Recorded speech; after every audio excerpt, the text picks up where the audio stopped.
Ladies and gentlemen, we are live. And it's a big week for the New England Patriots because on Sunday, it was not good. And I'm still mulling the loss a little bit, but you guys saw my video yesterday. We are on to Miami and on to the Dolphins as they looked like the worst team in the NFL. So hopefully the Patriots can bounce back a little and get some momentum going into this next stretch because it's going to be tough. Next week, they play the Steelers.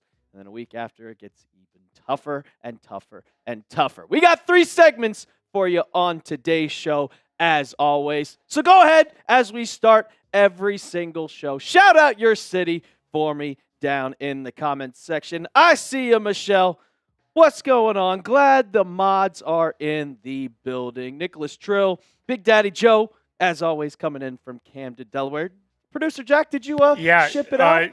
Joe, send it in to our shipping department. So there we go. Those gears should be moving within the next few days. After I send it in, I don't have any control, so I don't know what is and is not going to happen. But I sent it into the shipping department yesterday. Those gears should start to be moving. Your jersey should be on its way soon. Which one did he pick? Ooh, a white Jaron Duran. Nicholas Trill, Ohio. Charlicia Johnson, coming in as always from Dorchester, Massachusetts. Tsobi, the man from Germany himself. Wilson, Atlanta, Georgia. Nicholas says we need to bring Eric Bieniemy as the new OC. And Nick, if you want to mention that in the mailbag, as always, you can use hashtag Patriots to get in our mailbag for any type of questions. Michelle in upstate New York. What part of upstate New York, Michelle? I've been to Rochester way too many times that I could count. Tsobi, I am not going to mess up Schwerin, Germany. I can't speak German. I cannot speak German. Is that right? Did he put that in right, Producer Jack? Nicholas, hashtag Patriots today, but that will work. That will work. Awesome. That will be in our mailbag. I don't know about that one, but Nicholas Abel in Lowell, Massachusetts. Mike Burdett in Akron, Ohio. Yes, I know this place is an ish hole.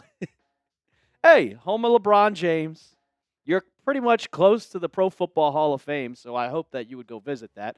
And Akron College ain't that bad. Or University of Akron, they're not that bad at college. Big Daddy Joe says, hey, Michelle. And he also asked, is Gonzo playing? Well, we got an update from Mr. Mike Vrabel earlier today, and he says that he is still yet to practice, which is not what I was looking forward to hearing. He says he's progressing well, but still no practice for him. He was on the injury report today as a DNP, and with that hamstring injury. Hopefully, he can get back, but not practicing on Wednesday. I'm assuming that we're not going to see him moving forward. Not going to see him against Miami on Sunday. Hopefully, we get to see him against the Steelers in Week 3. Keith Cushman, Punta Gorda, Florida. That's a big place. Michelle coming in with a question. There we go. Who are some good right tackles we could draft? I'm going to have to look that up before we get into the mailbag. That could definitely be a question. Me and Bears Now host Harrison Graham, we're talking about just potential draft picks because I think he was going to do a mock draft. But we currently got, I know, 2026 mock draft. I can tell you right now, Arch Manning is not going good. Not going good. But we got a game here on Thursday, Friday, Saturday, in 4 days, people. 31 people in the chat right now. If you're ready to take down the Dolphins, go ahead and spam NE. Get your New Englands down in the chat. And while you're at it, we only have 7 likes. Go ahead, hit that thumbs up icon. I want to get to at least 15. Come on. Michelle says, near Rochester, my family lived in Macedon. If you know where that is. You guys know where that is. We need a running game. Don't want May tossing it 46 times. Well, we're going to talk about that because on one of my segments on today's show, we're going to talk about changes that the Patriots have to make if they want to win Week 2 against the Miami Dolphins. Mike Burnett, be using hashtag Patriots. Hashtag Patriots, Mike, and we can get that question in the mailbag. I'm not seeing enough movement for the NEs. Barely any movement. I'm not seeing any. I want to see their NEs. I'm not seeing any movement, if I'm being honest. I don't see any single one type in your NEs. What are we doing? That means nobody wants to take down the Dolphins. I mean, that's what that means. Do you guys want to lose to the Dolphins for the, I think it's 6th straight time in Miami? 7 billion time? Every time we play in Miami. That's why throughout the entire offseason, I'd said, well, I don't really want to play the Dolphins in Miami. I'm going to chalk that one up as a loss because they've never been good. And guess what? Tua Tagovailoa is undefeated against the Patriots. Undefeated. So I want to take them down. All 35 of you, I need you to all spam your NEs down in the chat right now and keep hitting that thumbs up icon. Don't, Big Daddy Joe, don't mention it, man. Oh, God, that's PTSD. Follow Michelle. Michelle is leading from the front. Michelle is leading the pack, and I'm sure Michelle right now is going to be our top fan. If anybody wants to be the top fan, you got to be spamming your NEs down below. Because I'm only seeing a couple people. Only 27 people in the chat right now. 11 likes. Those are rookie numbers, guys. Those are rookie numbers. And you can see right now that Michelle is leading the way. Big Daddy Joe in second. And then, is that Mike in third? Who is in third? Nicholas Abel. I thought that N was an M. I'm on computer. Everybody needs to be typing in. There's Keith Cushman typing his NEs. Come on. Spam those NEs in the chat. Michelle is getting better. Kyle Traub. What's going on, Kyle? Spamming his NEs down below. I want to keep that going, and I also want to get more likes going on. But we got three segments on today's show, as we always do. Some top stories for the Patriots versus the Dolphins. The changes that need to be made if the Patriots want to have a chance.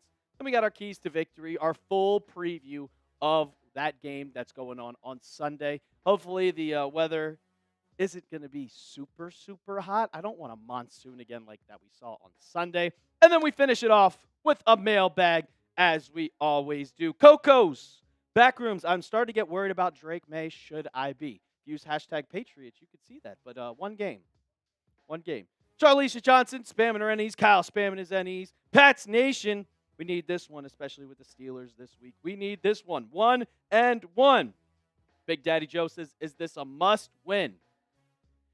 It's starting to feel like that, doesn't it? It's starting to really, really feel like that. It's too early. It's early. If the Patriots start off 0-2, I'm going to it's bad. And I could go on a huge tangent right now because the winnable game was easily the Raider game, and you lost it. It's not a must-win, but it's a can't-lose. I can't believe it's not butter. It's still butter. Yes, we did, Charlicia. We can get to that in our mailbag. Appreciate you, as always, tuning in. If you want to get on the mailbag, oh, she put a space in between that. Charlicia, you have to type that again. Type that question again and put hashtag Patriots, no space in between, and that should be perfect. Caden Proctor from Bama, he plays left tackle and is not willing to move the right tackle. I mean, we got our left tackle, Will Campbell. Everybody's talking about how they should move him to guard. No. Stay at left tackle. The PFF grades don't lie. He did very, very, very good. Well, other than the 2 false starts, and then it was the fourth quarter, it was just jittery. Does this work? I see it, Coco's Backrooms. I see it. Yes, you did. You did it perfect. So if you got a question, you can use hashtag Patriots. And Michelle, I don't know how I like people moving from left tackle to right tackle. I mean, most people, they like the spot that they started their career in. Like, for example, with the Tennessee Titans, you have J.C. Latham, who played last year at left tackle, and he stunk. They moved him to right tackle. He looks a little bit better this season. So I like, because he was also coming from Bama, J.C. Latham, back in the 2024 NFL draft, and he played right tackle his whole entire career. Well, that first year in Tennessee, he played left tackle. He sucked. Now go back to right tackle. He's a little bit better. So I don't like to move offensive linemen out of position. I like to keep them where they played at in college. Like, there's a reason why Jared Wilson is not playing center. He can play center, but his original spot is left guard. And I need for him to play a lot better. 15 likes. I need 5 more before we start the show. Just 5. I need 20. We got 31 people in the chat right now. 4. Joe Alt is I don't compare anybody. Joe Alt might be a Hall of Famer by the end of his career. He is insane. Are we getting another O-lineman in a trade this season from Big Daddy Joe in Coco's back room? Should I change my profile picture? I mean, if you want to rep it, I don't know how much I like it. I don't know how much I like those jerseys. They're growing on me. The new ones. Yeah, the rivalry jersey. They're okay. They're growing on me. I do like the numbers. I do like the text. I don't like the sleeves. Hey! I don't like the sleeves. 1 like away from 20. Do it. That's all I'm going to say. Do it. Do it! 1 like away. 37 people in the chat right now. Shout out to everybody that's tuning in. Left tackle to left guard is much easier from left tackle to right tackle, all because the footwork is backwards. Exactly, Keith Cushman. You're going back like this, and then instead we're going on the other side now. You're going back like that. And I just went like this very easily, going off my right foot. It's not that hard. I don't like going off my left foot. I don't like it. So, I mean, that can be. Oh, yeah, before we get into it, we could show everybody the injury report. Christian Gonzalez was a DMP, did not practice. We did see Harold Landry, Morgan Moses, and Keon White show up on the injury report. Obviously, you see right there, Keon White is an illness, so that's not really has to worry about it. Morgan Moses and Harold Landry foot. But since they both have the same injury and they're both veterans, it could be a possibility if they just got a rest day. So I'm not 100% sure. I didn't see either of them get hurt in the game after on Sunday, and Harold Landry was celebrating one of his best games of his career. So I don't know. But Marte Mapu being limited, Christian Ellis being limited, Kayshon Boutte being limited, they're only limited, so I'm assuming that they will be fine for Sunday. Got 3 segments for you guys on today's show. The changes that the Patriots need to make to win. The keys to the victory. And it's going to be a tough one. It's going to be a tough one in Miami. I know how everybody says the Dolphins look terrible, but it's always a tough one in Miami. And the Patriots mailbag, so use #Patriots. What did you do? Oh, we got Red Sox updates from Mr. Producer Jack. There you go, Charlicia. Used #Patriots, doing it perfectly. I like that question. I'm not going to say on if I agree with it or not, but I do. I'll wait for the mailbag. And Michelle asked Tom Downey about my question, if he is in the studio. So Tom Downey is not in the Dallas office. He is all the way. Chat Sports has 2 offices, one in Dallas, Texas, and one in Cincinnati, Ohio. He is in Cincinnati, Ohio. Yeah, I could. I kind of want to do my own research. I like doing the research. All righty. We got to 20 likes. Shout out to everybody, all 42 of you. So we're going to get into this and the changes, and this is a cold open. I gotcha. Okay. Cool with me. On the other side of the country? Yeah, he's on the other side of the country. Straight up, it's like 14 hours. I know where Cincinnati is. I've been there way too many times to count. All righty. Keep asking your questions, #Patriots. We are going to get in the changes that the Pats have to make to win Week 2 against the Miami Dolphins.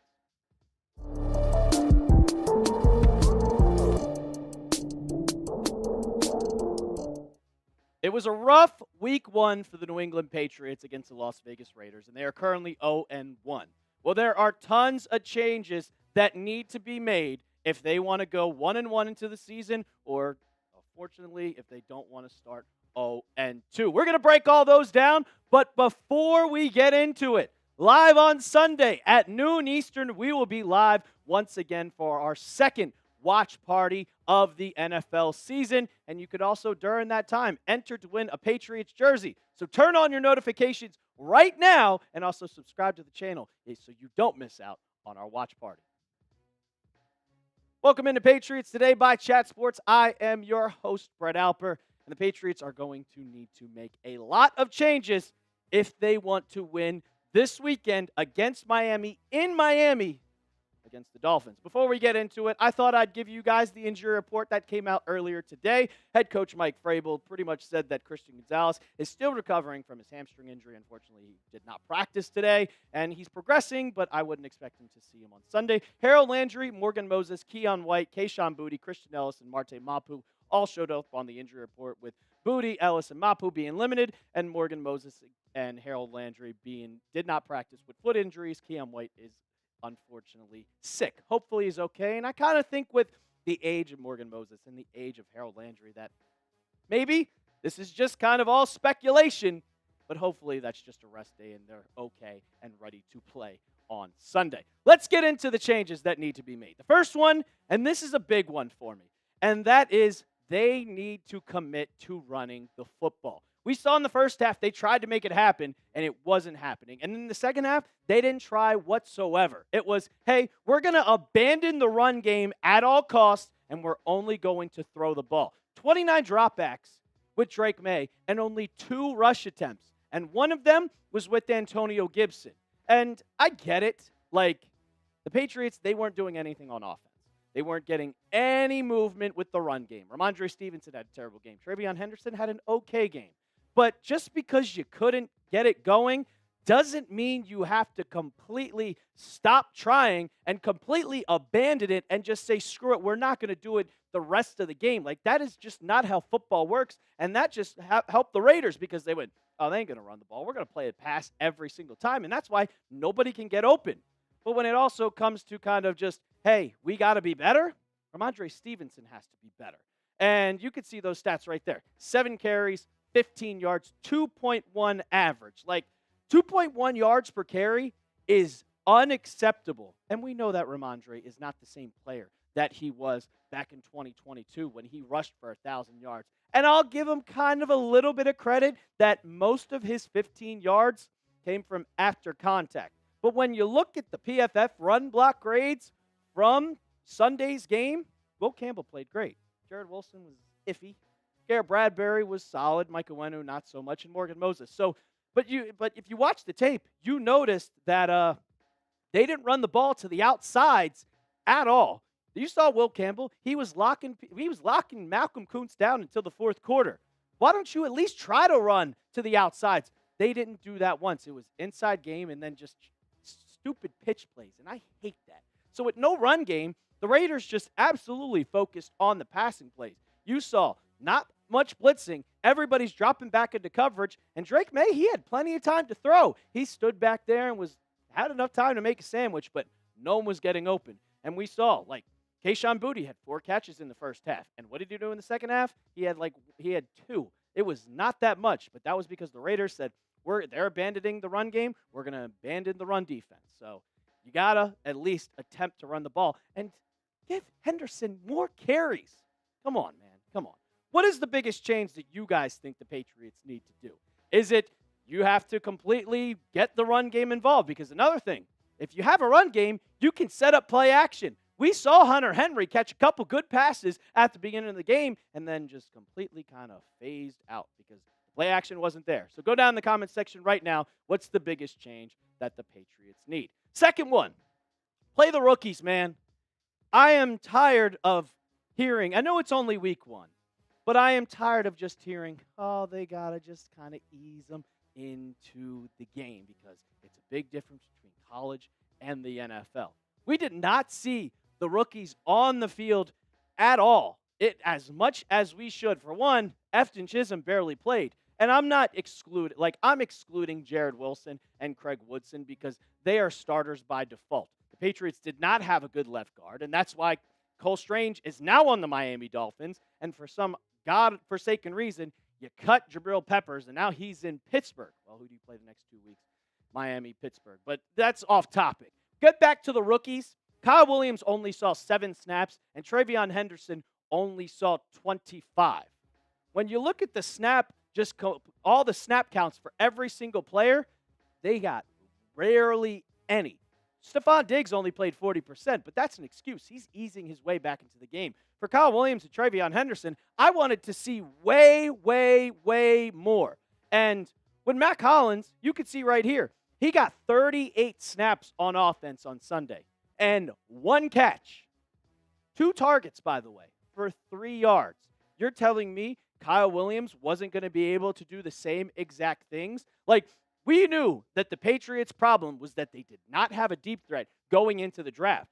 So that's what they did. They drafted Kyle Williams as a deep threat. And Matt Collins was also signed as a deep threat. Well, clearly, after 1 week, we saw Matt Collins is not the answer. It is time to take the training wheels off of Kyle Williams and just let him go. Let's see how he is. We saw him in the preseason. He can run routes. He is a speedster. He can take the top off the defense. Why are we only playing Kyle Williams 7 snaps when Matt Collins, who is less of a talent than Kyle Williams, getting way more? I don't agree with it whatsoever. And I love you, Pop. I love you. I'm a big fan, and I said that you were going to break out this year. But how the hell do you have 2 catches for -2 yards and you scored a touchdown? How is that possible? I don't understand how. And watching that, and he had, I think it was 7 targets. He had a bad drop. Drake May missed him. But watching that after 1 week, and I talked that I think Efton Chisholm was going to be inactive for a couple weeks of the season before we started to see him maybe get a chance. Well, after 1 week and you saw your slot corner, or not slot corner, your slot wide receiver only get 2 catches and for negative yards, is it time to bring him in and give him a chance? I think it might be, because if the Patriots go into Miami where their secondary sucks and they just lost whatever his name, Duck Storm, I think is his, Storm Duck. Yeah, Duck Storm. Isn't that a funny name? If the secondary of Miami is that bad and Pop Douglas can't get open, I think you might need to bring in your only other slot receiver, not counting Stephon Diggs, bring in Efton Chisholm, and at least just give him a chance. Just give him a chance, and let's just see how he does, because what do you have to lose? You don't have anything to lose. If he plays good, well, you just found an absolute gem, and he showed it in the preseason. So let's see if he could do it in the regular season. Going to get to our other changes that need to be made on the roster, but I got to tell you about our sponsor of today's show, and that is Prize Picks. You and I make decisions every day, but on Prize Picks, being right can get you paid. Don't miss any of the excitement this season on Prize Picks, where it's good to be right. Prize Picks is simple to play. Just pick more or less on 2 to 6 player stat projections. If you get your picks right, you can cash in. Prize Picks is the best way to win cash this football season.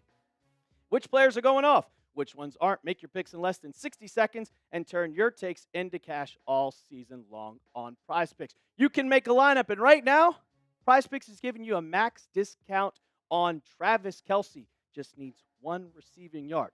And the player projections, they're already up on Prize Picks for the Patriots-Dolphins game. So make your lineup today if you want to put your sports opinions to the test, and use code CLNS to get $50 in lineups after you play your first $5 lineup. That's code CLNS to get $50 in lineups after you play your first $5 lineup. Prize Picks, it's good to be right. All right, the last one that I'm going to say, and it's because what we saw on Sunday, if you guys paid attention to the Dolphins-Colts game, Tua was awful. And they blitzed, and well, going to the Patriots game, the Patriots blitzed the Raiders a ton. And they got to the quarterback. But Geno Smith also lit them up. This was the Patriots' pressure on Sunday. They were 3rd in blitz rate, 43.6%. For sack rate, they were 5th, 10.3%, and pressure rate, they were 10th at 38.5%. Well, your 2 best players were your guys that were trying to get to the quarterback every single play. You had Harold Landry on one side, 5 tackles, 3 tackles for loss, 2.5 sacks, 7 pressures, and his pressure rate was 25%. And Milton Williams, who's on the inside. And besides the one play we saw him go into coverage, which I still don't understand why you did that. Don't get it. 4 tackles, 1 tackle for loss, 0 sacks, 7 pressures, and a 23% pressure rate. Focus on your linebackers in coverage. There's no need to send Christian Ellis. There's no need to send Robert Spillane. You have Williams and Landry getting the pressure. And we saw Tua had 27 dropbacks. When he was kept clean, he did complete a lot of passes, but not for a lot of yards. 1 touchdown, 2 interceptions. And his average depth of target, 6.2 yards. Turnover-worthy plays, though, 9.1. But when he was under pressure, which was only 6 dropbacks, he was terrible. So you can still blitz a lot. You can still blitz the quarterback, but you don't need to almost 50% of the time. Like, you can chill out. You can chill out blitzing the quarterback. They did it a lot to Geno, and they got a lot of pressure to Geno. But he still lit your ass up for 360 yards. And with Tua, he still has Tyreek Hill. And with Tyreek Hill, he could take the top off the defense just like that. So kind of give your corners a little bit of help here. Get them with the safeties. Get them with the linebackers. Don't blitz that much, but you can also bring down a safety once in a while. Just once in a while. I don't want to see the third most blitz team in the league this week against the Dolphins. Who you got, though? Do you got the Patriots or do you have the Dolphins? Spam your N's down in the comments section right now because we need it. The Patriots cannot go 0-2. I don't want to call it a must-win, but if you lose this game on Sunday, the sky might be falling. Give me an NE down in the comments section, and if you made it to the end of the video, go ahead and hit that sub button. We will be live on Sunday at noon o'clock for Patriots-Dolphins. You're not going to want to miss it. And as always, let's go Pats. I forgot to add one thing in that video, Jack, and that's on me. What Baseball Slim just commented, and I realized that. Baseball M, I should say. Terrell Williams, I think he had, so Mike Vrabel didn't say exactly what happened. He just said that he's going to be out for a little bit of time. He said it's not the same health scare that it was, but we're going to be doing some tests. And what that says to me is that he's having another health scare. I hope he's okay. I mean, you obviously put your health in front of football. I know some people don't, but I hope he's okay. We got a $20 super chat from Big Daddy Joe. Big Daddy Joe. What's going on, Big Daddy Joe? Let's have a balanced offense. Didn't even run much in the second half. Let's go, Pats. 2 times. That's it. 2 times. That's just not enough. Dre Tyrell, he said, letting that MRF or Bowers killing us, looking like Grunk. Dude, he got hurt. Brock Bowers left the game, and then they brought in Michael Mayer, and he lit us up. That's not okay. That is not okay. Josh McDaniels, stupid as hell. Overreaction Monday, my video, I was talking about McDaniels, and I was like, oh, of course Raiders Report was having a field day. If you missed it on Raiders Report yesterday, I lost the bet. Me and Mitchell Renz made a bet yesterday on whoever wins had to come on the show, the respective show. Yeah, Mitch was going to be on today, but the Patriots lost. So I went on his show, and I had to do 200 push-ups and a boot. Pause. Yeah, I did 200 push-ups. My traps are killing me. McDaniels thinks it's Brady back there. Even so, I mean, no offense to Pop Douglas and Matt Collins. You're not Kyle Williams. Oh, get out of here. Oh, of course. Of course. He heard me. He heard me talking. Yeah, wait till you get blown out by the Chargers. Wait till you get blown out by the Chargers.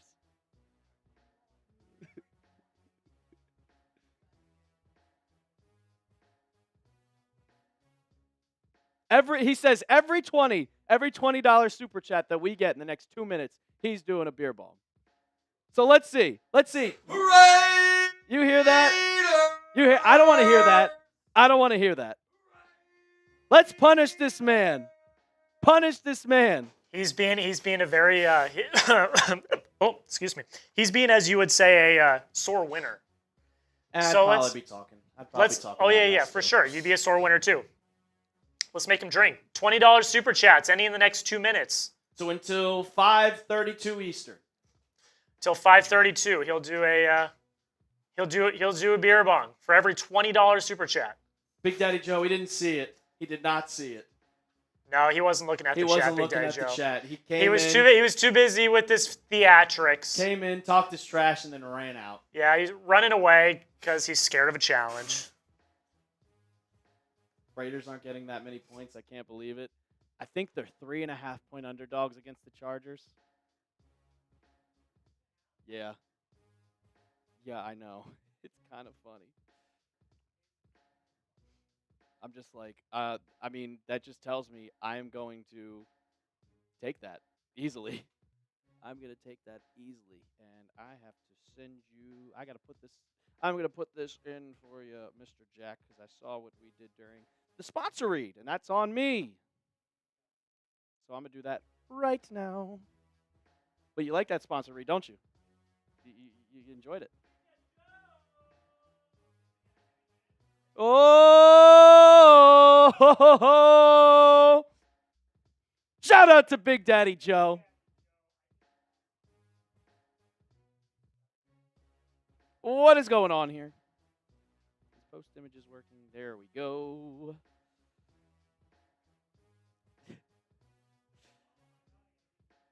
What is happening? Boom. What are you drinking, Big Daddy Joe? What are we drinking here? So people always ask me, they're like, oh, being from Delaware, you must love Dogfish Head. Must love Dogfish Head. I don't. Not a big fan. The IPA? Yeah, okay, fair enough. Fair enough. Big Daddy Joe sent it to 20. He's the real one. He from Red Sox Rundown. This might have been a bad deal then for me making. Big Daddy Joe's a crazy mother effer. Big Daddy Joe, cheers to you. But hey, 1-0. 1-0. Long term. It's a long season. It's a long season. Ooh, he's taking that one down. Ooh. Woo, look at him. Chipe your chugs. That's respect right there. That's respect right there. My traps are. My arms aren't sore at all. 200 push-ups. Now let's see you do 200 push-ups. I'm not a big... I don't know. That makes sense. Shout out to Mitch. Jack and Coke. I like that choice. I'm a rum and Coke guy. But usually, I went to University of Kentucky. I like my bourbon. Not cheap bourbon. Give me some, Maker's Mark.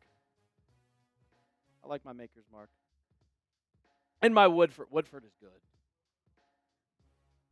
What do you mean? Yes, we can do that.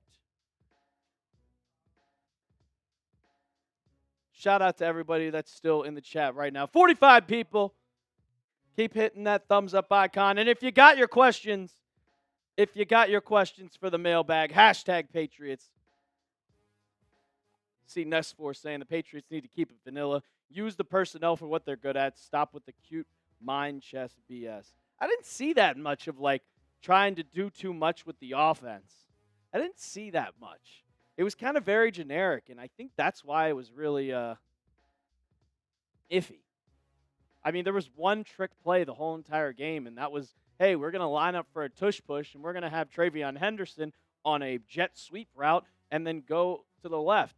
That was kind of your only trick play that you saw on Sunday. And when you look at the All-22, which a lot of people did on Drake May, they said, yeah, he looked really well. The only problem is he was kind of floating a lot of his balls. Pause.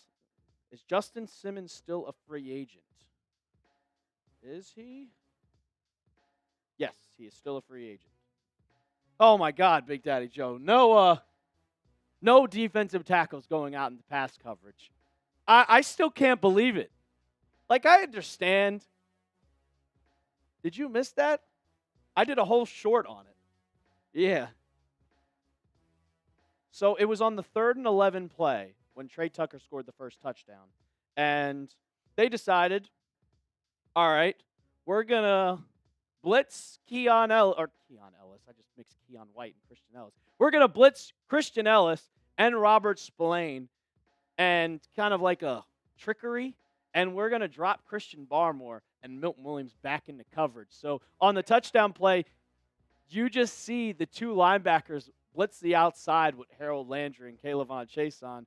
And then you see Christian Barmore and Milton Williams drop back into coverage, getting ready to try to intercept the ball. And I'm like, what are we doing? It did not work out because then the safety got beat. And guess what? Touchdown. I'm going to take a complete left turn right here. The Red Sox won the Rafael Devers trade. That's all I'm going to say. Dre says, what if a Dolphins fan pushed one of our Patriots players' head after the game like that Bills fan? Well, I hope that they don't push back. I will say, Lamar, like, it was granted the pushback, but I hope none of the Patriots players get involved. Just run away, tell security, get them kicked out. Not gonna be talking bad about Lamar. It was granted because he pushed him too, and Lamar was like, "Get that mess out of here," which didn't really hurt him, but there's no need for that. Just kick him out. Yeah, Eric Franks, if you're playing zone and just rushing for some teams, that Steelers started doing it. I think you put the defensive tackle back and he runs backwards like 10 yards and someone else comes in. I'm okay with that. If you have a speedy defensive tackle. But when you have Milton Williams, who is 300 pounds, that's the one. That's the one. But like I said, if you got a guy that's 300 pounds, I don't want you doing that. I don't want you dropping into coverage because you're slow. You're very, very, very slow. And yeah, I'm just, that's not okay. Now, if you have a guy like Aaron Donald, sure. Back in his prime, sure. Drop him back into coverage because that man is a speedster. But then when you look at Christian Barmore, how big is Christian Barmore? 315. They dropped 315-pound Christian Barmore in coverage. Carlton Davis had a really good game. Besides the last play to Dante Thornton where he just miscovered, he had a really solid game. Now, Jalen Hawkins, on the other hand, played terrible. Played like shit. And his PFF grade didn't deny it because it was awful. It was, by God, awful. But we got all ready so we can give you a full preview on the Patriots-Dolphins Week 2 matchup. It's in Miami, and I'm a little nervous because of what happened on week 1. But let's get into it, and let's preview this week's game. Hopefully, the Patriots cannot start the season off 0-2 and get back to 1-1 on the year as they take on the Dolphins in Miami. And this is always a rough game for the Pats. Welcome into Patriots Today by Chat Sports. I am your host, Brett Alper, and it's not going to be an easy one. And I know what we saw from the Dolphins last week against the Colts, and it was funny to watch because we think they're a dumpster fire. But if you see this right here, there's a reason why it's like that. Because a lot of people think the Dolphins are going to win at home at Hard Rock Stadium in Miami, 1 p.m. kickoff. But it's going to be a tough one. I'm not chalking this one up for a Patriots win just yet. But on today's show, we're going to have 5 topics that we discussed. A deep dive into the Dolphins on how they did in week 1, what was good with them, what was bad with them, kind of the injury report from what we saw with what we saw with the Dolphins, because oh my God, they are dealing with a bunch of injuries going forward.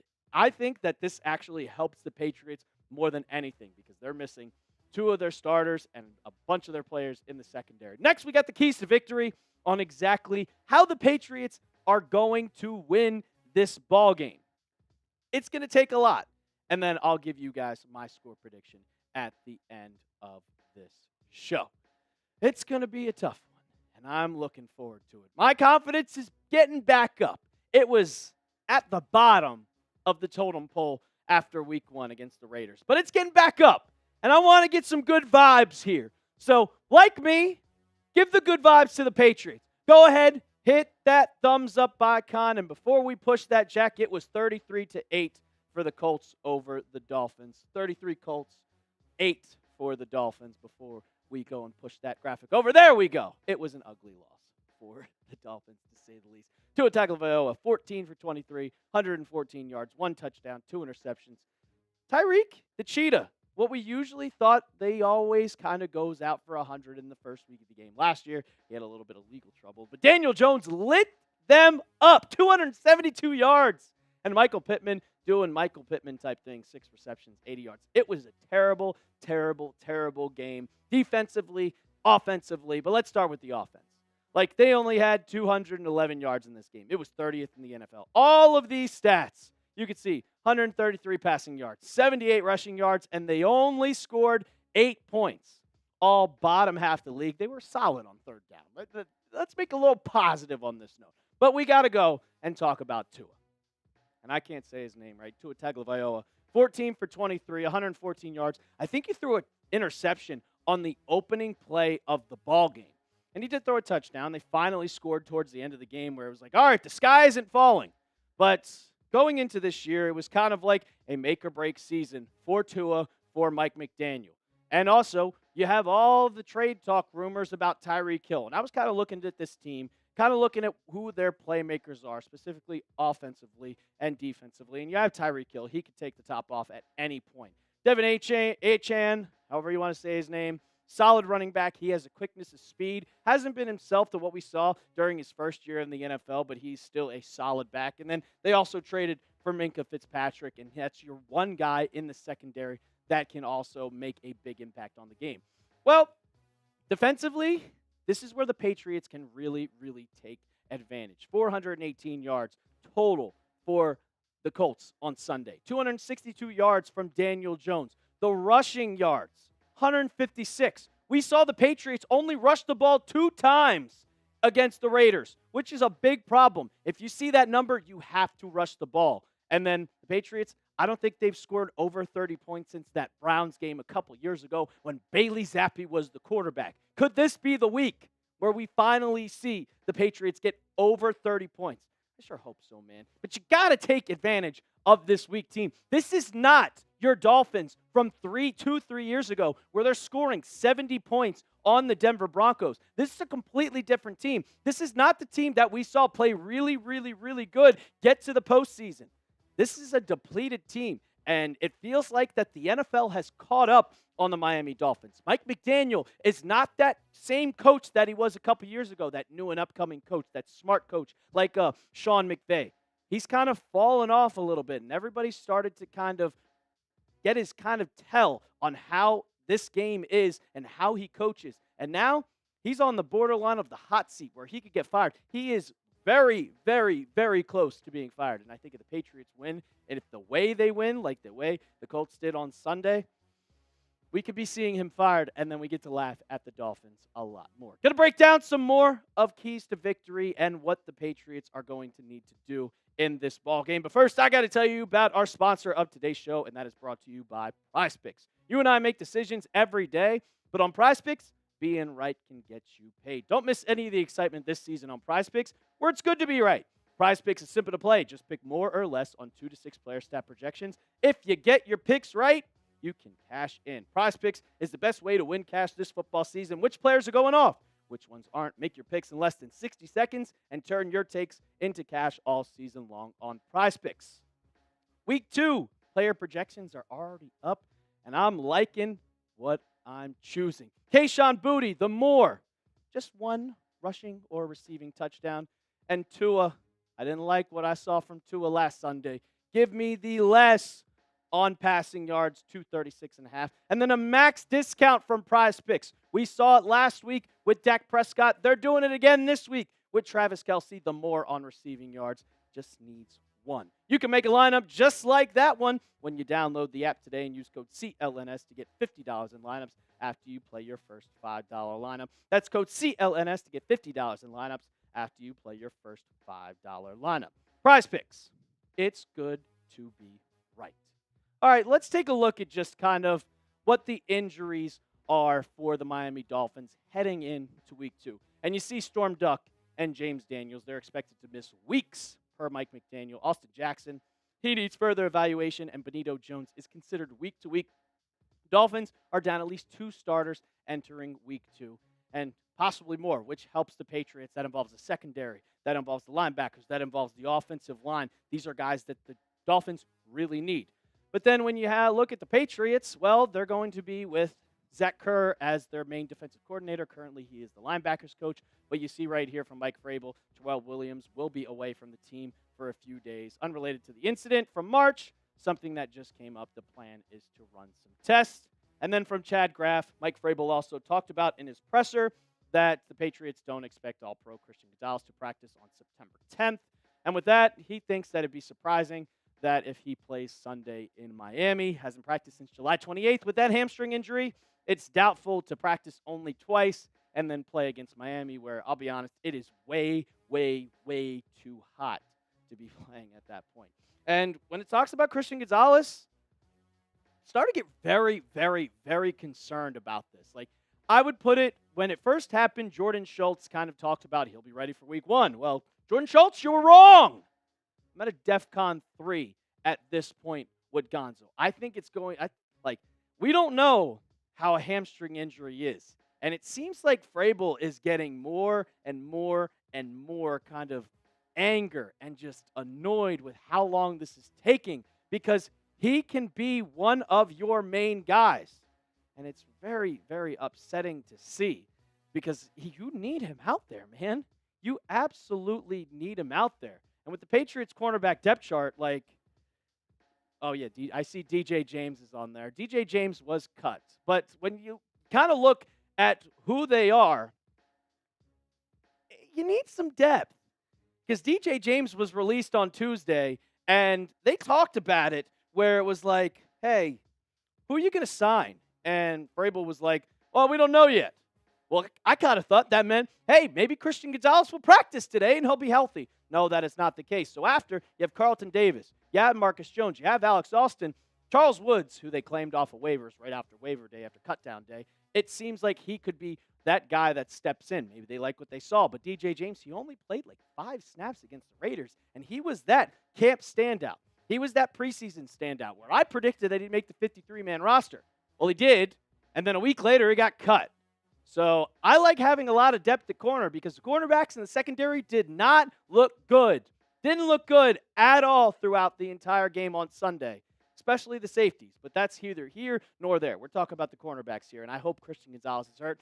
DEFCON 3 goes of the week, DEFCON 4, and then after that, we're at 5, where this is, oh my God, why didn't we just put him on IR? This is a huge problem. So I'm wishing him some luck, and I don't want anybody else to get hurt. I don't want anybody else to get hurt. Harold Landry showed up on the injury report, and so did Morgan Moses. I think that that's kind of just, hey, we're giving you a rest day. But wish the Patriots some injury luck. Go ahead, hit that thumbs up icon, and like today's video. All right, let's go to my keys to victory for this game against Miami. You got to take advantage of the secondary, because it is depleted. Storm Duck is now going to be out. And if Daniel Jones can light up the Miami Dolphins, so can Drake May, because we know that Drake May is a lot and a lot and a lot better than Daniel Jones. And kind of just looking at the corners on how they performed on Sunday against the Colts, woo! Look at Storm Duck is out, and he still went 4 for 5. 158.3 QB rating, 72 yards. Jack Jones, hey, we know him. 3 for 5. 48 yards, 92 QB rating. Rasul Douglas, 3 for 5, and then Jason Marshall Jr., 2 for 2. You have to take advantage, because these corners did not play well. You have to rip this defense apart. Pick them apart bit by bit. And if Pop Douglas, I'm looking at you, brother. If you go another game with negative yards, bring up Efton Chisholm. Bring up Efton Chisholm. Second key to victory, get to Tua. And I talked about this in the video before, how I don't want to see a lot of blitzing, but I also want to see the defense get to it. They're missing 2 starting offensive linemen. 2 starters. And that is a huge problem. We're at the point, because they're missing those two starters, guess who they signed? Cole Strange off Cleveland's practice squad. And with them dealing with multiple injuries, there is a chance that we could see Cole Strange start for the Miami Dolphins. And we saw him last year, and we know how bad he is. And this is the stats. Tua under pressure, not good. 0 for 3, did not complete a pass.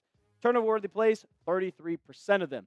When he was kept clean, still not that great. Still threw 1 touchdown, 2 interceptions. But he was bad.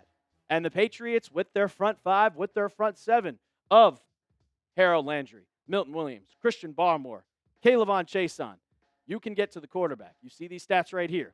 They were 5th best in sack rate, 10th best in pressure rate. That is a big, big, big problem for the Miami Dolphins, and they know that this team is coming. And if you can get to the quarterback, it's going to be a long day for Tua. Third one, establish the run. And this was one of my main topics that the Patriots needed to do in the changes that need to be made. And I'll bring it up once again. I think it was one of the dumbest things the Patriots did to go into the second half and pass 29% or 29 times compared to 2 rushing yards. And you also need to give the ball more to Treveyon Henderson. He only had 5 carries. And in those 5 carries, he had 27 yards. 5.4 average. Ramondre Stevenson had more carries, less yards, and a 2.1 average, or 2.9 average. It was in the 2 yards per game. That can't happen. Give the ball more to Treveyon Henderson. Increase his snaps. Get it going a lot more and a lot more and a lot more. I don't care if he's a rookie. If he's good enough to play, make him play. Give him the ball. Let him make a play. Come on. And the last one, forget the streak. It has been a long, long time since the Patriots have not only beaten Miami, but beaten Miami in Miami. It has been 5 straight losses. 5 straight. You haven't beaten them since September 15th, 2019, where I was still in college, and it was the one and only game that Antonio Brown played for this team. It was a 43-0 shutout victory for the New England Patriots. Tom Brady was still on the team. That's how long it's been. Throw that all away. It's a new game, and it's a new time. But also, after the loss against the Raiders, you kind of have to throw the preseason expectations away. Everybody thought that you were going to win 9 to 10 games, be that kind of surprise team to make the playoffs. I don't know. But if you lose on Sunday, those expectations are going to plummet, and everybody's going to be saying that the sky is falling, so you need to win this game. For me personally, I said I'd give you my score prediction. I think it's going to be a 33-24 victory for the Patriots. I think Tua is going to look a lot better because they, for some reason, own the Patriots in Miami, but this team is bad. And when I mean bad, I'm talking about the Dolphins. They are shit. So I got the Patriots winning this one. I still believe in them. After this week, if they lose, it's going to be tough. But I still got belief in them. If you do too, spam your Pats in the comments section right now. And while you're down there, hit that sub button. We're going to be live for the Patriots-Dolphins game on Sunday at noon Eastern. So make sure you subscribe to the channel. Don't miss out. And as always, let's go Pats.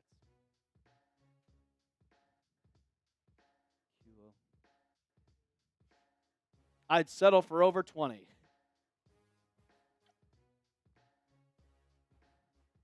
Thank you, Big Daddy Joe. I don't want May to pass over 46 times anyway. Kelsey versus Eagles, don't know. Is that what they're asking? What are the comments saying? What am I missing here in the comments? Time to get some sacks. Best Miami Dolphins game in a loss was week 1 against Marino versus Bledsoe. Big Daddy Joe, I'd say 2011 when Brady threw for 500 yards. Remember that game? Wes Welker had a 99-yard touchdown. It was on Monday Night Football. Lord Douglas says, I'm just happy to watch some Patriots football. Offseason was pain. Yeah, me too. But the losses are a lot of pain too. And I'm not looking forward to another one. And I don't want another one. So I need the Patriots to win this ball game or else I'm going to be in shambles. I'm going to be in shambles. And if you let Daniel Jones, the Dolphins let the Giants throw for 30. Or not 30, for almost 300 yards. Come on. Drake May can do that too. I want to see Drake May do some kind of RPOs. We didn't see that much at all, and it really annoys me. We saw one tush-push attempt, and I was like, oh, we're about to get it. We're about to get it. If we can't beat the Eagles, join them. And then they hand the ball off to Treveyon Henderson. But they didn't do it the rest of the ball game. Makes no sense. Big Daddy Joe, you're 61, seen a lot of highs and lows. I'm 27. This is the first low I've seen for Patriots football in my lifetime. Lowest of lows. Get your questions in. We got a lot of questions. I know. Do we have a lot? Do we have a lot? I always question myself. Use hashtag Patriots. I started watching the Patriots football in 2005. That was the first year I remember. TJ Pindar, I don't think Christian Gonzalez is playing, my guy. I don't think so. It's unfortunate. It's really sad. Hopefully he gets back. Because once he gets back, I don't think the secondary is going to be that bad. Seen a 1-13 season. That's rough. Do we need more?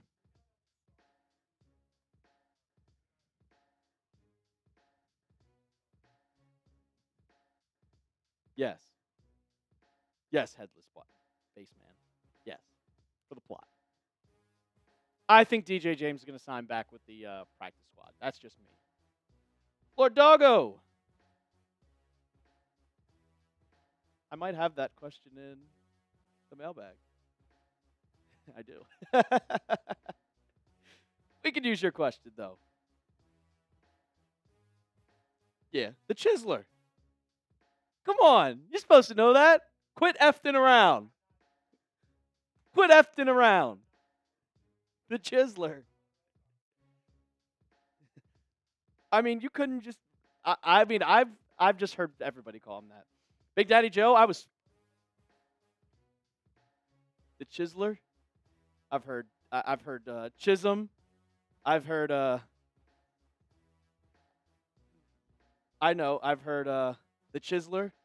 I've heard you change the C with the J and take out the H.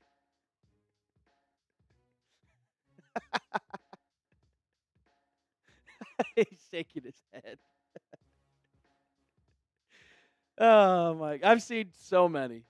And yeah, Big Daddy Joe, I was 10 years old when that happened. I was so happy. I went around. I was in 4th grade. I remember after they beat the Chargers in the AFC Championship game, which Brady did not play well. I told everybody, we're beating everybody at school. Oh, we're playing the Giants instead of the Packers. Oh, we're winning this game. And then I didn't get to watch the game with my dad, which sucked.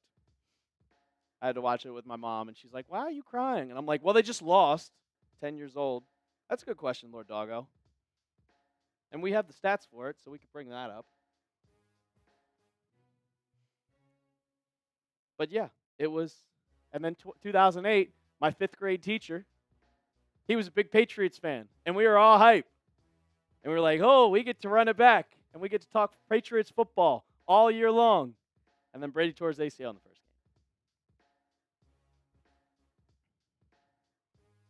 Yeah, Jack, you'll appreciate this one. That question, Lord Doggo. Do you think Pop Douglas is overrated? I said, well, we got his week 1 stats. Yeah. I was saying we could use it for the mailbag.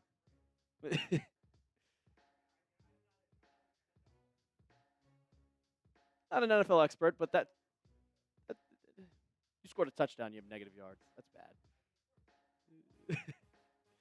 But I was saying you would appreciate this, Jack. My 5th grade elementary school teacher was a big Boston fan. So you know how like when you're a kid you have reading groups, like you're all set in like 5 of you are in reading groups. He had Brady, Welker, Ortiz, and Veritek. I think those were the 4. There might have been one more, but I just remember those 4. Well, isn't Veritek married to Brady's sister?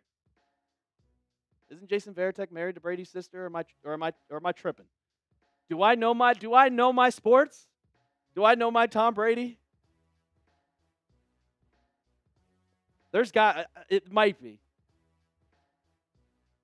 I also got to look up top tackles in the draft. No? God damn it. Random speculation.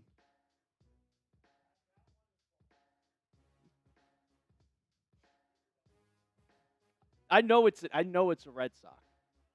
I know it's a Red Sox. He's married. Tom Brady's sister is married to Kevin Youkilis. That's still a Red Sox.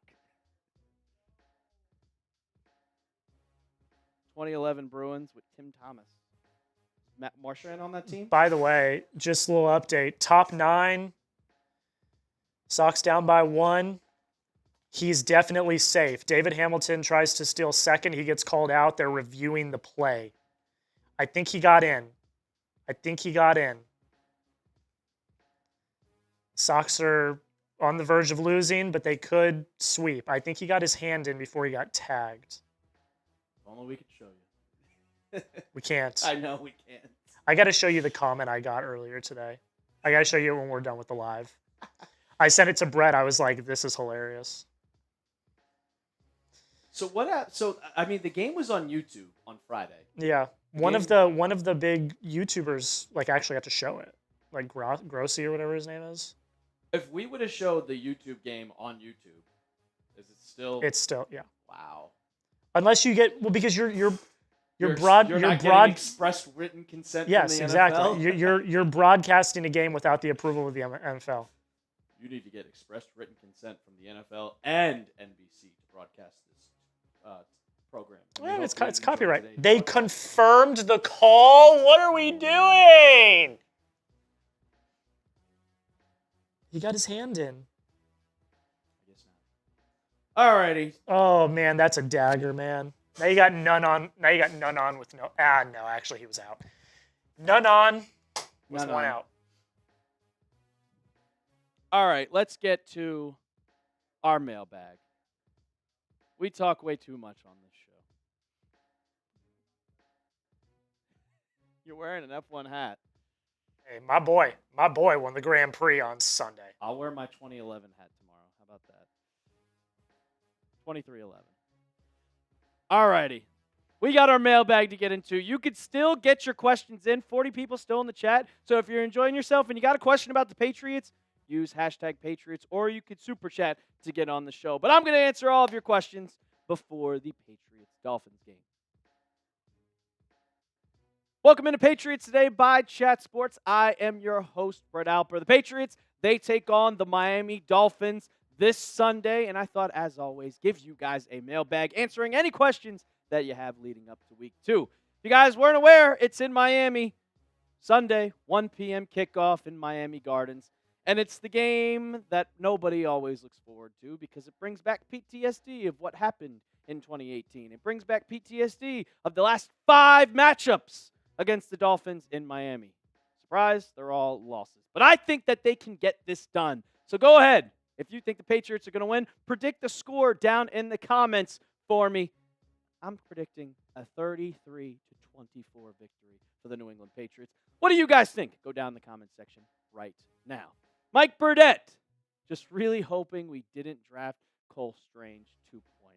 Well, Mike, before you get into that, I will say, there is no need to draft an offensive guard in the first round. An offensive guard. There is no need. Will Campbell is a left tackle. And if you're talking about Jared Wilson, he did struggle a lot. But I think you might be talking about Will Campbell because he was the 4th overall pick. And Will Campbell played very, very, very well. The PFF grade was over 70. He was one of the top rookies that was graded by PFF for pass blocking, by run blocking. He had a little bit of kind of issues when it comes to false starts, and he also let up a strip sack at the end of the game. But for me, the game was already over. I think everybody realized it, and they were kind of just on edge a little bit. So I don't think Cole Strange 2.0 is happening. I was okay with the draft pick when it happened for Will Campbell. I was like, we got one of the best offensive linemen in the ballgame. 3 years ago, in 2022, when they said, Cole Strange, University of Tennessee, Chattanooga, my first exact reaction was, who? Yeah, I think we're going to be okay with Will Campbell. Cheesy, what concerns you most about the Patriots offense?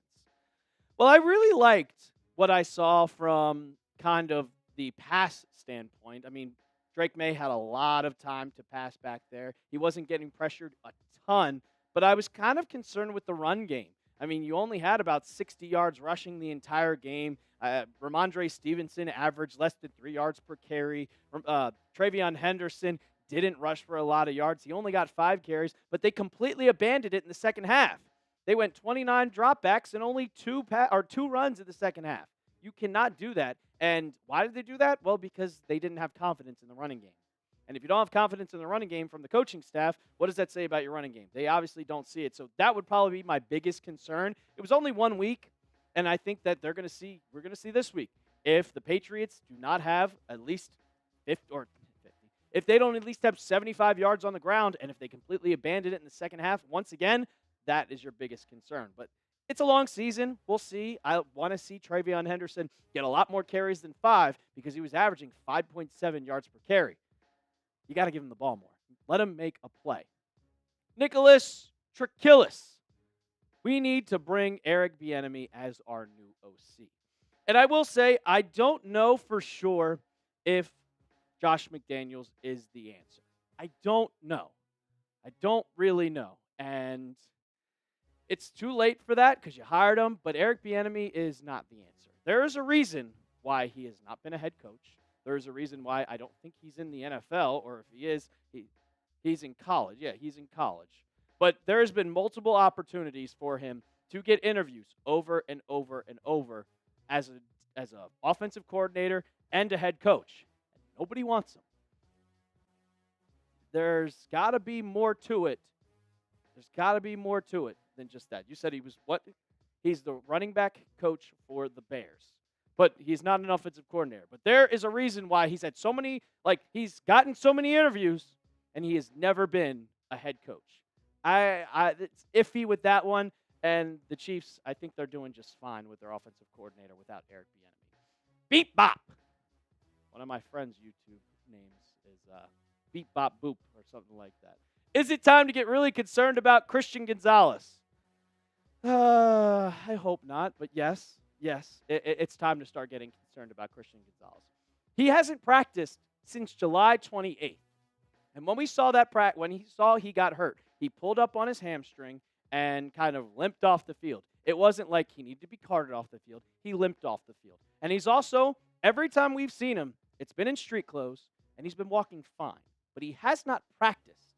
And we haven't even seen him do, sideline work throughout the entire offseason or entire training camp and since practice has started. He doesn't do individual drills whatsoever. And you see that right there. Still not practicing on Wednesday. And I don't expect him to practice this week if he's not going to play. And I don't expect him to play, and neither does Chad Graff. But you need him back, man.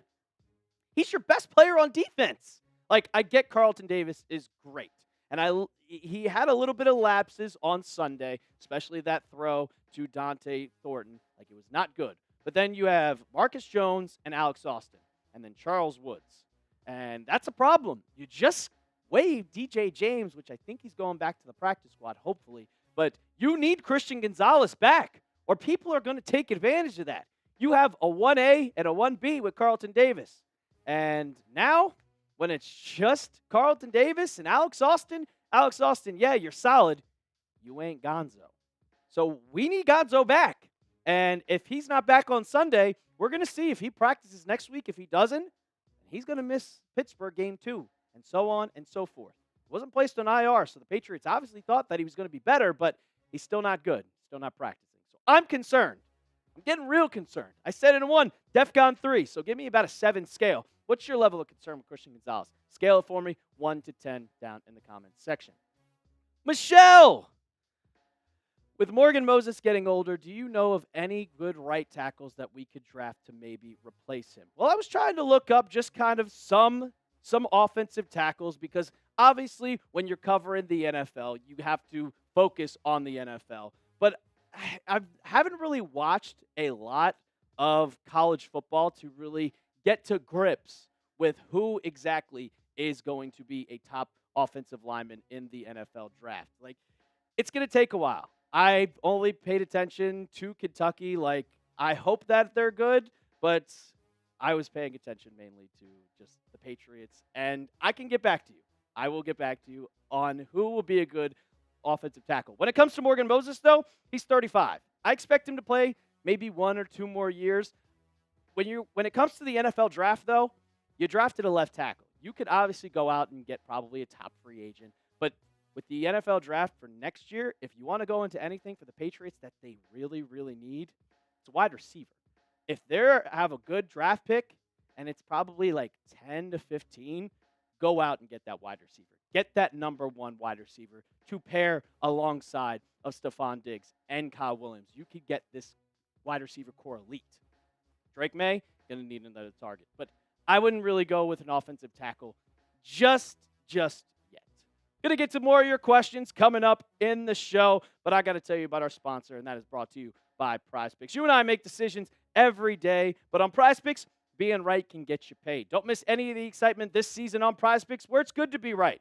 Prize Picks is simple to play. Just pick more or less on 2 to 6 player stat projections. If you get your picks right, you can cash in. Prize Picks is the best way to win cash this football season. Which players are going off, which ones aren't. Make your picks in less than 60 seconds and turn your takes into cash all season long on Prize Picks.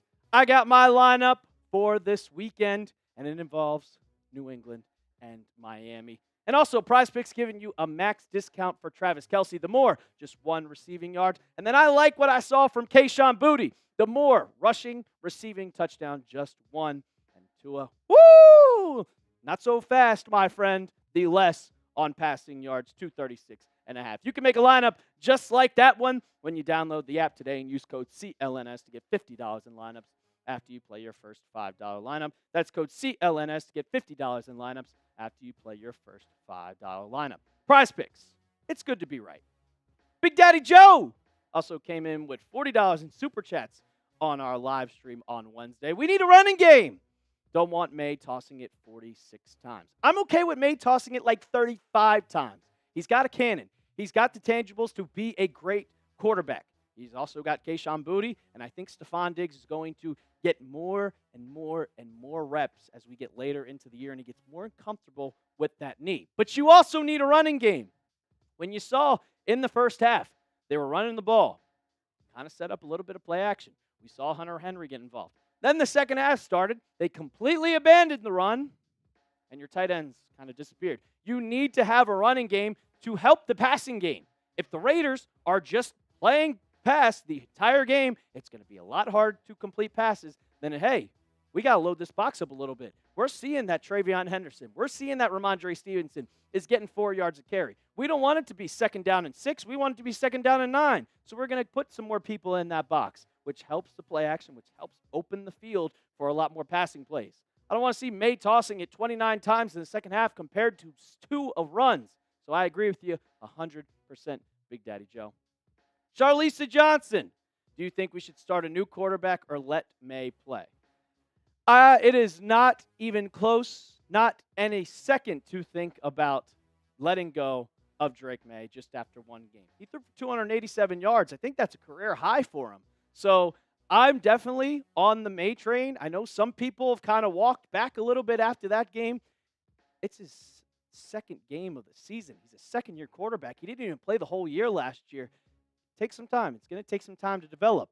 For example, Josh Allen, it took him like 2 years to become one of the top quarterbacks in the NFL. It took him 2 years. He had a major turnover problem. He also has become best friends with Drake May. He's teaching him a lot of the game, and you might see a lot of Josh Allen start to develop in Drake May as their two. Maybe they'll share a couple of their games. No new quarterback. Sticking with Drake May. Ethan Lee, do you think Carlton Davis will show his colors when Gonzo returns? And I will say, like, what do you mean by that? Show his colors. I think Carlton Davis will be a lot better when you have going up against not the top wide receiver in the NFL or on their team. Like this Sunday, Carlton Davis will be guarding Tyreek Hill. Hopefully he can contain Tyreek Hill. If Gonzo was playing, he wouldn't be guarding Tyreek Hill. He'd probably be guarding Jalen Waddle. But it's going to help him not have to play on that top guy. So when Gonzo comes back, it's just going to get Carlton Davis even better. They're also going to feed off of each other. You see that duo, they're getting hype with each other, and also you don't have to really go in the slot. So hopefully Gonzo returns. I don't know. Please be healthy. Get healthy, Gonzo. Please, we need you out there. Lord Doggo, when do you expect to see the Chiseler get some snaps, and what does it take? Injury, bad performances, time? Well, I think the time is now, to be honest. Like, we've talked about a lot on this show after the game, just DeMario Douglas. And, oh, man. Like, that's just not good. And we've said many times that we see DeMario Douglas being able to thrive in this Josh McDaniels type offense, having a breakout year. Well, it looks like that Kayshon Boutte's the one having a breakout year. How do you have 2 catches with -2 yards and you scored a touchdown? That's just not possible. I think he had 7 targets on the day, which is insane, and only 2 catches. Yeah, you got to be better. Drake May also can't float the ball. But if you look at Chisholm, he had 12 catches for 121 yards, 2 touchdowns, and 10 yards per catch. He was great in the preseason. I know he's an undrafted free agent, but Pop Douglas was a 6th-round pick, and 6th-round picks are around the same talent when it comes to wide receivers. So, hell, you really have nothing to lose at this point. If Pop Douglas, I do think that Chisholm might be inactive once again this week. But if Pop Douglas doesn't play well, you don't have another slot receiver.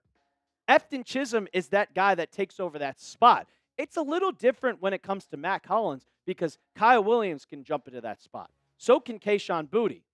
When it comes to the slot, it's just Efton Chisholm and Pop Douglas. So you have nothing to lose if you bring him in. If he doesn't play well, all right, that's fine. You keep him inactive. He's a good scout guy. You keep him on the roster, obviously. But if he's good, well, you just found a gem.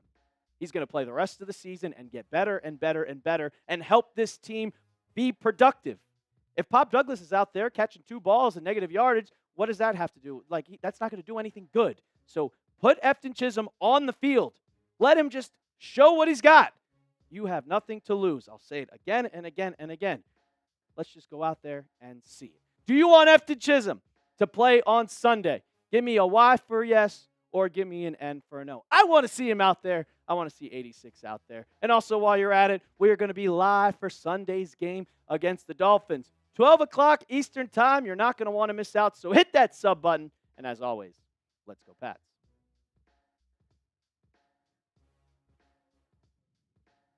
What'd I miss? Well, we got a Sox update. They tied the game. Oh, 4-4. Look at that. Aroldis Chapman in to close out the 9th. He gives up his first hit since July, right? I'm going to get the actual date. Someone tweeted it.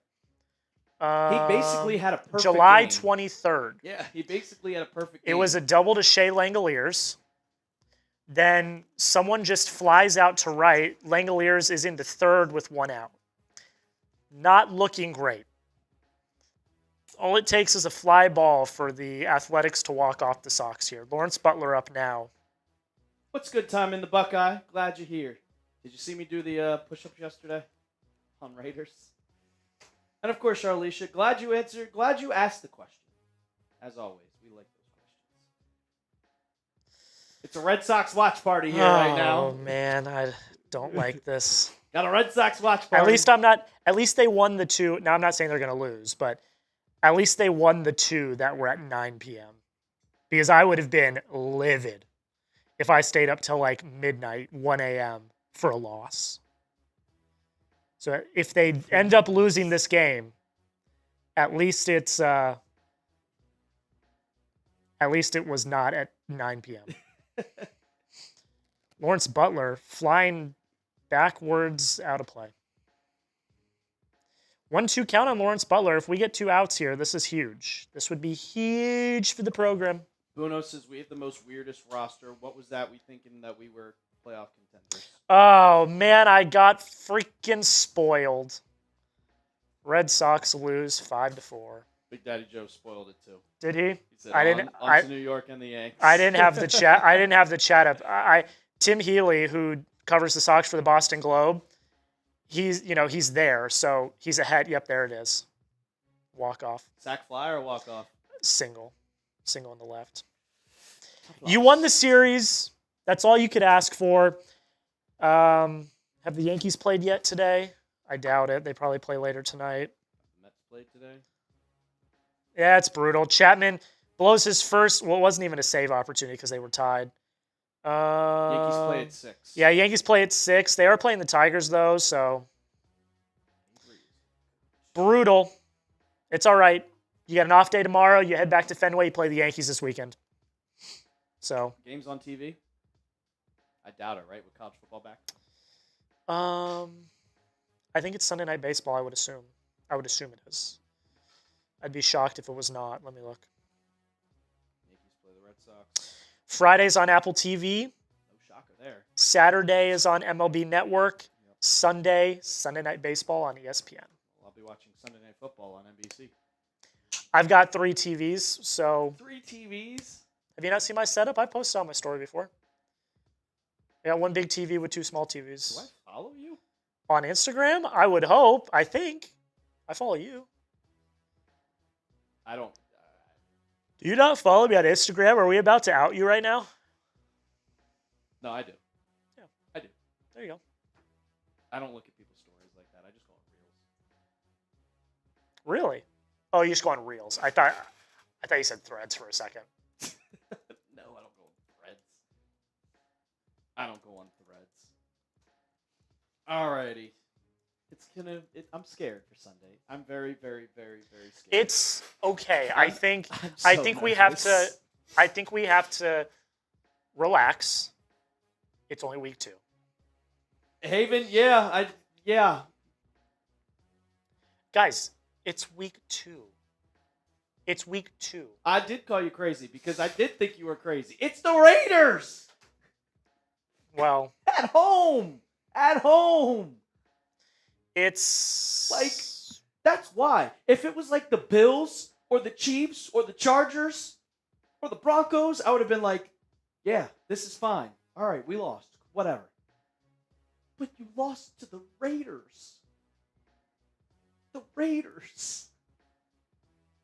And I get it. They have Pete Carroll. Cool. Geno Smith. Yeah, you light it up. Cool. Oh, my God. Yeah, Big Daddy Joe. Let's beat him. I called week 2 a loss in my record prediction. I said it. You're going to lose to Miami because you always lose to Miami in Miami. TJ Pendart. Yeah, well, the defense looked good. The front 7 looked good. Cornerbacks did not look good. Carlton Davis had solid. He had 1 mess-up play. But I think everybody was kind of just over that game at that point. It was really bad. And I had to get over it. And I also lost all my money. And then some. all the memes about Chapman finally like being human. Everyone's like, I didn't know he was allowed to do that. Bring back Gonzo. I can't believe we released Peppers. Well, Peppers is on the Steelers now. And I'm going to be really, really, really annoyed when he goes off. Oh, 100% Haven. Oh, yeah. He's an a-hole just like Belichick. Right? I mean, during the entire preseason, how did you guys find out about Jalen Polk? We have a rat in the organization. Just admit that he's going on IR, dude. At least he's not stubborn. He's not as stubborn as Belichick. Which, yeah. I mean, Vrabel said, yeah, Belichick's allowed. He's allowed in the facility. I don't know where he got that from. I mean, Robert Kraft literally said, we want to build a statue next to Brady. And then you're going to go out there and say, I'm not allowed there, so I'm not allowed here either. What? But we will be live on Sunday at 12 o'clock Eastern for a watch party. And Big Daddy Joe, you sending 40? You got raffle tickets, my guy. I got you in there. For a jersey raffle. So make sure you subscribe to the channel. Turn on your notifications because we are going to have fun. It's going to be a fun time. I'm going to hopefully not crash out. Because if it's bad on Sunday, ooh, it's going to be bad. It's going to be bad. And before we get on out of here, hey, Haven, a lot of good qualities. He's a good coach. He's not an X's and O's guy. He's more like a vibes guy. But Terrell Williams is out. And now it's Zach Kerr. So we're going to see what Zach Kerr is made of.